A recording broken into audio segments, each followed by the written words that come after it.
What is up, everyone? Thanks for joining me for another episode of my online class. I don't currently have a name for this series yet. If you have a suggestion, maybe you should comment down below. If you don't know who I am, my name is Matthew Lay. I am a Huỳnh Trung, which is a youth group leader in the Vietnamese Eucharistic Youth Movement, VEYM. We are a Catholic Vietnamese group, and basically what I do is I work with students to increase their faith and their tie with the community. Now, if you don't know, with the coronavirus going around, I have decided to start doing online lessons, and this is what this is. If you're in my class, thank you so much for coming in. If you're not in my class, I really appreciate you sticking around. And for everyone that's joining in today, if you watch all the way through, somewhere in the middle or the end, there might be a little something for everyone that tunes in. All right, let's get started. So this is for April 19th, 2020, and this week's Gospel in the Catholic Church is actually going to be from John 20, 19 to 31. To sum up what's going on in this one, to oversimplify, Jesus is showing himself to all of his disciples for one of the very first times inside of a locked house that has no entrances that he could have gotten into. And initially, one of the 12 disciples, Thomas, doesn't believe that Jesus is actually resurrected. And eventually what happens is Jesus actually shows himself to Thomas by showing his hands and showing his feet that they have holes in them, just like the ones that he would have received from the crucifixion. One of the things that's going on in this gospel is that Jesus is giving his disciples the power to continue the mission that he started. Just as God sent Jesus, Jesus is sending his disciples. Jesus is also sending us too. And so Jesus does this by giving them the power of the Holy Spirit and the power of peace. By giving the Holy Spirit and peace, Jesus is doing a very important thing. He's giving us the gifts of forgiveness and reconciliation. Off topic and a little thought for later on. If Jesus can forgive everyone, shouldn't we try our best to forgive everyone else as well? Okay, I'm gonna go back to the original train. Thomas is a representation of everyone that comes after the original 12 disciples, because everyone afterwards has to believe in Jesus without actually seeing him. By being a part of the community that doesn't see Jesus strictly,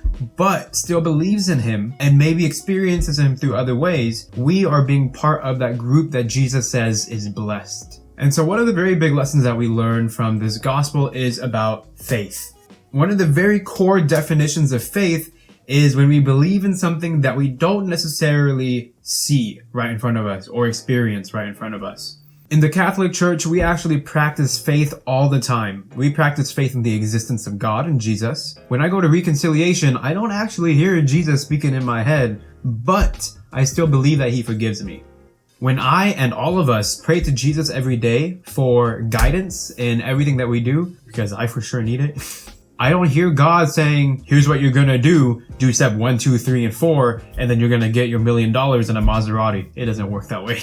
But I have faith in Jesus' guidance that he's gonna give me what I need. Outside of the church, we also practice faith in a lot of different ways that we may not initially see. We have faith in our parents that they're gonna provide for us. We have faith in our teachers that they're gonna teach us the material that we need to pass the class. We also have faith in our friends that they're gonna back us up in any situation where we need their help. And we have faith in ourselves that we're gonna do our best to get what we want in life. Now, if we don't have faith in ourselves, we need to do something to increase our self-confidence. And that's a topic for another video. But if you feel like you don't have faith in yourself, I strongly encourage you, go look up some ways to increase your self-confidence and your self-reliance. Now, in all the ways I just said, there are some fallacies. Sometimes a person may not have the best parent and they kind of come short in some way. Or our teacher fails to prepare us for the exam and we failed the AP test. Maybe it's not completely the teacher's fault, but it's probably not all the students' fault either. Sometimes our friends fail to back us up.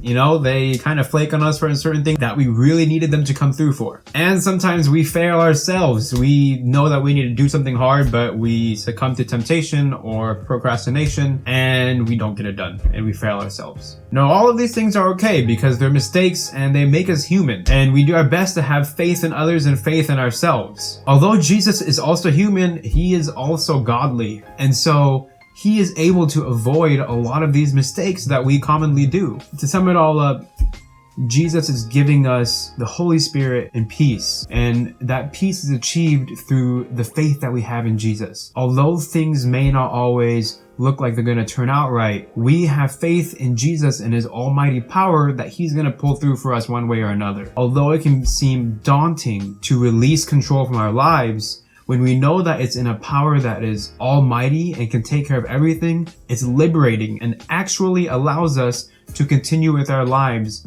with the type of control and peace and wisdom that we need. Alright, you guys, thank you so much for watching to the end of the video. I really appreciate you guys tuning in. This is my second week of doing this. I'm gonna try to be doing this on a weekly basis. As a thank you to everyone that tuned in, I got 96 views on my first video. I was honestly expecting like maybe 10, 9 of those from my mom. And so I am gonna be having a little giveaway this week. A lot of the people that I know right now like boba, and with the corona quarantine going around right now, we can't always go out to go get our weekly or daily, depending on how addicted we are,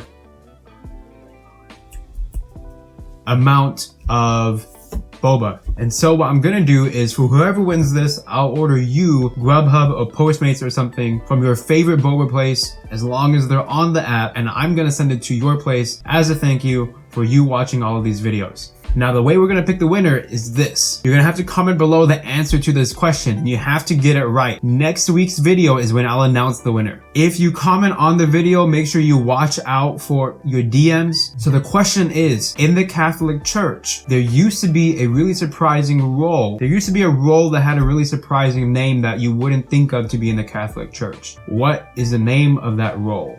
And I'll give you a big hint. The role is the blank advocate, also known as Advocate Diaboli. Diaboli? I don't know if I'm saying that right. Anyways, say the full name in the comments below, and I'm gonna randomly pick someone, and we're gonna see who it is next week. Thank you so much for joining in with me today. I hope you have a great week. Take care, and God bless you all. Peace! Okay.